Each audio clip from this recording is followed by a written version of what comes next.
and welcome. My name's Lee Platt. I'm here at Influx Studios on the Staffordshire-Cheshire border in England, UK. This is my private mixing and production facility where I work with labels, publishers and independent talent. And I do what I love to do every day: mixing, producing, vocal tracking, overdubs. This is the first video on the channel. If you're into analog gear, classic synths and music production, you're in the right place. So let me show you around. So this space was designed by Nick Whitaker. Nick's an acoustics legend. He built some of the best control rooms in the world, and this room is an absolute testament to his vision. It sounds amazing in here. We've got monitoring, which includes Dynaudio, Focal, Aventone mix cubes, and of course we have the trusty Yamaha NS10s and a few other select pieces depending on what I actually need. So onto the console. This absolute beauty behind me is my SSL. It's from 1991. It's a 4048G Plus. It was previously owned by two high-profile artists and producers, so this desk has some history. It's got that character and of course that legendary SSL sound.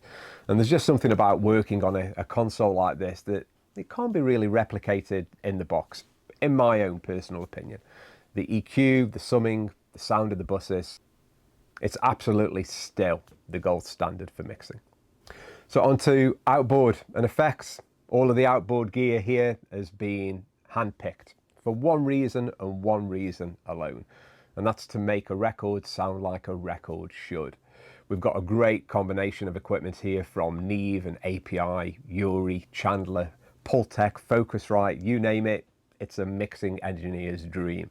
And for effects, we've got the 480L from Lexicon, a PCM 70, an AMX RMX 16, Eventide H3000, Yamaha Rev 7, Bricasti M7, all the classic reverbs and modulation units that defined records. So over to the synths. Now synths are a massive part of what shaped my musical upbringing, from analog beasts like the Moog and the OB8 to some digital classics like the Emulator 2 and the Yamaha DX7. These machines still deliver sound that you hear on countless modern productions and records today. Personally, I absolutely love getting hands-on, pressing buttons, tweaking filters, and just losing myself in the sound. It's an absolute pure joy. Okay, so on to some of the synths. We've got a fantastic collection of both analog synths here and also some classic digital synths from the 80s. There is a very valued and cherished member of the digital group which is actually missing today, and for a service and an update to the power supply, which is my beloved Emulator 2 from 1983. It's a beautiful synth sampler. Once it's back, I'll do a video specifically around the Emulator 2 and just to show everybody what it's actually like to work with, to own one, pros and cons. These are old pieces of vintage equipment, so you know they do take some maintenance and love and care. It's actually connected up to a Mac Classic, again from the late 80s, which I've also got in the studio here. Everything works. It connects up to the Emulator 2 using some of the old Sound Designer 2 software. So we'll have a look at that, how that works in conjunction against some of the old technology. We'll get out some of the old floppy disks, which again are treasured here. It works absolutely great. Sounds like nothing else. So that's one to watch. Over on the digital side first. So we've got at the top here, we've got the Roland D50, an absolute classic from the mid to late 80s. It's in amazing condition. I've had it for some time now. Sounds absolutely amazing. I've got a collection of the Roland sound cards for it as well. So quite a wide library of sounds for the D50. Sounds great. We've got a synth patch here called Digital Atmosphere. So let's see what this sounds like.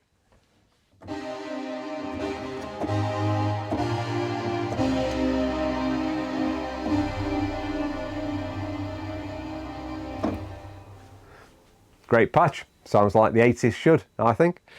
Below that, we've got the Yamaha DX7. So this is actually a DX7S. So this was the second iteration of the Yamaha DX7. The original had the membrane buttons. It was a heavy beast, metal framed. I used to own one of those back in the day. When I bought that, I would have been in my mid-teens. I'd seen it on top of the pops, on basically every synth that was on top of the pops at the time was a Yamaha DX7. Usually a two-tier stand with a DX7 at the bottom and a Roland D50 on the top. And in my naivety back then, I was just fascinated with synths and recording and all things studio. I was very, very lucky enough that my nan and granddad bought me a used Yamaha DX7. It landed and I hadn't got a clue how to use it. Not a clue at all. The sounds on the original unit, as this one, you know, are very basic. There was no effects built into it. So it was just a raw, clean sound. I'd got no external effects or other equipment to connect it to apart from straight into an amplifier. So it was a bit of a come down. I was a little bit disappointed, but hey-ho, you live and learn. I got rid of that and bought a Yamaha. It was a PSR keyboard. It was one of the Arranger workstation keyboards, which I'd been learning to play on up until that point.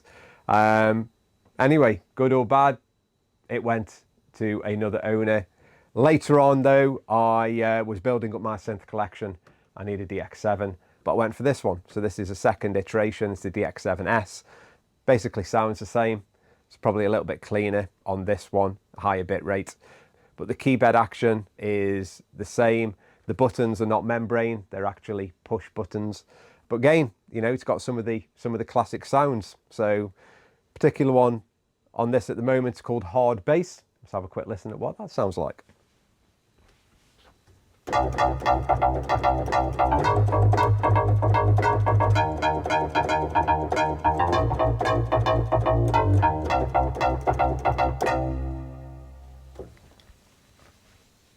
Again, classic 80s synth bass from the DX7.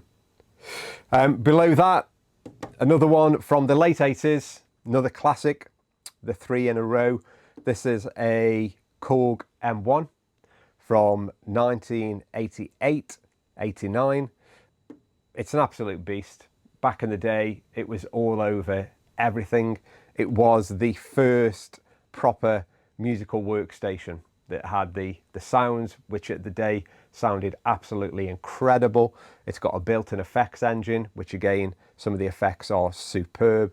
It had also got a built-in sequencer and allowed you to build up a track completely inside of the unit, in the box, if you like, back in the day. The keybed's fantastic. It sounds amazing.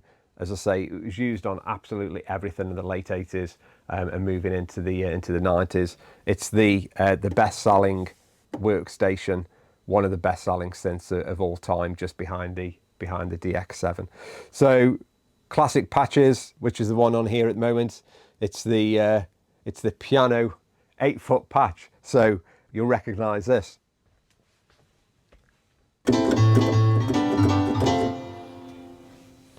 Now moving over to the other side, we have the analog rack. So what do we have?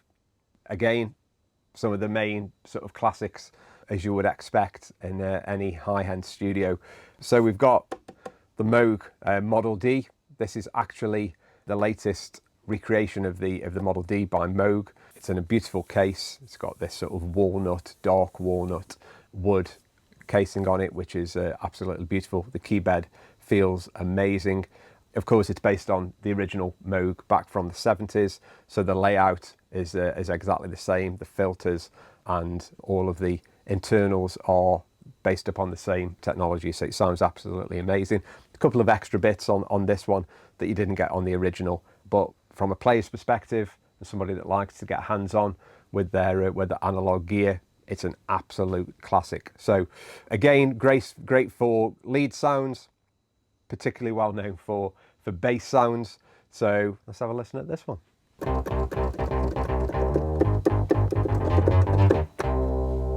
Great for programming, use it all the time, use it on every record. There's some great emulations in the box. They are absolutely fine. Can you tell the difference? I don't know, but you haven't got the user hands-on, which is ultimately what all of these are about. It's not just about the sound, it's about how you use them. It's about the inspiration that they bring when you get hands-on with something, you know, like these, whether that is just flicking through patches and finding something that's going to suit your production, or just inspires you to, you know, to play, maybe play something different than if you were sitting in front of the computer.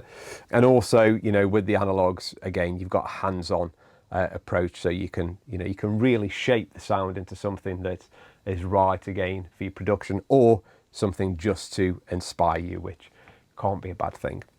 Below that one, we've got the Prophet 5, another absolute legend of a polysynth from back in the 80s. Again, this one is one of the newer recreations from Sequential. It's absolutely beautiful. Again, an amazing keyboard, plays superbly, but the sound is just, you know, it's just epic. Again, you will have heard it on thousands of records. It's just got that big, warm, fat sound.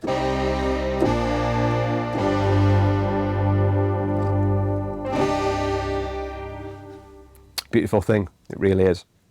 Below this one, we've got one of my favourite synths of all time, which is an Oberheim OBX. This is actually an OBX 8. Again, it's one of the modern recreations of the classic. The great thing with this is that it's actually got all of the sounds in from the original range. So the original OBX, the OB8 and the OBX-A.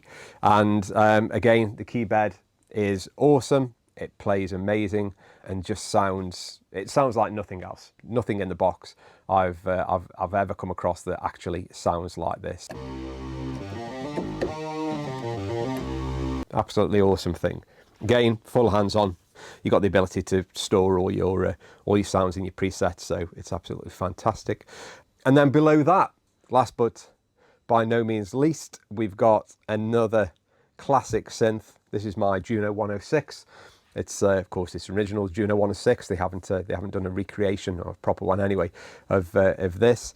It was the third in the line of the Juno series. So you had the Juno 6, the Juno 60, and the Juno 106. This is, again, been on thousands and thousands of great records. It's primarily well known for the chorus on this. It's got two different types of chorus on it, different levels of extremity, but again, it just sounds absolutely amazing. So a great synth, especially as an introduction to synthesis, for you to jump into. The layout and the control of it is really intuitive. It's really simple to understand and really get under the bonnet of shaping sound.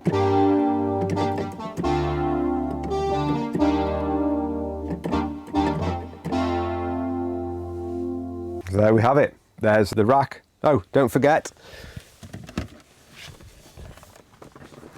I've also got this beauty, which is it's a Casio SK5 sampling keyboard. Again, back in the 80s, I can remember when these first came out, and I think I would have been at school. I can remember somebody bringing one in, and it got lights on it, and it made weird noises, and just absolutely blew me away. It's got these sort of sample pads and stuff on here, so you can, you know, it's got a built-in microphone. You can record something straight away, put it on a pad, put it on the keyboard. It's got a sound. If you're looking for that sort of, you know, naff, crappy, distorted sort of tone in one of your productions, you know, a little interesting sound, something in the background, absolutely brilliant. Casio SK5, use it all the time, and yeah. So what else have we got in here? It's a 1040 ST with the monochrome monitor. It's running Cubase and works perfectly. So that's connected up via MIDI to all of the synths in here. And if you just want to get back to that 80s, 90s nostalgia of what it was actually like to record a track, MIDI only, of course, there was no digital audio with those back then. It's when things like Pro Tools, Sound Designer were just getting started and able to record audio. You know, you had probably around about 4 tracks, you know, a couple of pairs of stereo that you could record and manipulate back then. So this was pure MIDI. And again, you know, it was what was used back in the day. Everybody had got one, every studio had got one that was connected to an array of synths and racks. And that's how you built up your sequences that would be synced generally to analog tape. That would run all of the synth side of the production. Works perfectly. The timing is absolutely rock solid, in my opinion. And a lot of stuff that I do, it can be even, you know, more solid and more robust than some of the modern workstations. I don't know if I'm making that up or not, but it just seems, you know, never to fail. Absolutely rock solid MIDI. So yeah, we'll get some future videos connected up to the old Atari with some of the synths in here. We'll build up some sequences and see how it was done back in the day. I'm really blessed and really lucky to have a facility like this. It's something that I truly enjoy and I'm passionate about. So I'll be delighted to share an insight into this with you. And again, to go through anything specifically that you want to cover, whether it's the SSL console, a breakdown of how it works, running through a mix, I can cover that in depth. And of course, we've got all of the outboard and external effects, which I'll be delighted to run through with you. Again, how I use them in a production, either through the SSL as inserts, or if that's using it in something like Pro Tools or Logic as a hardware insert. I do a combination of the two. It's very much hybrid here. So again, it would be great to share some of that content and insight with you in terms of how these things actually work, how you can integrate them into a system. If anything, I want to be really open, absolutely transparent, the good, the bad, and the ugly, what it's actually like to work in and to own a facility like this. We can also look with the SSL, which is connected up to the THD Tangerine system.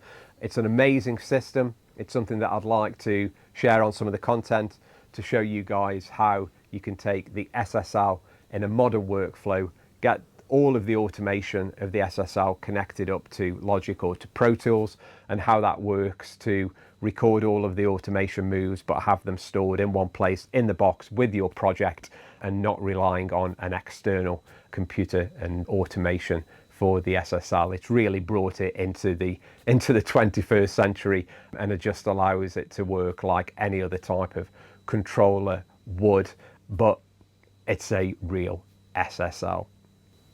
Again, along with the SSL, we can also have a look at the M power supply, which is just behind me over here.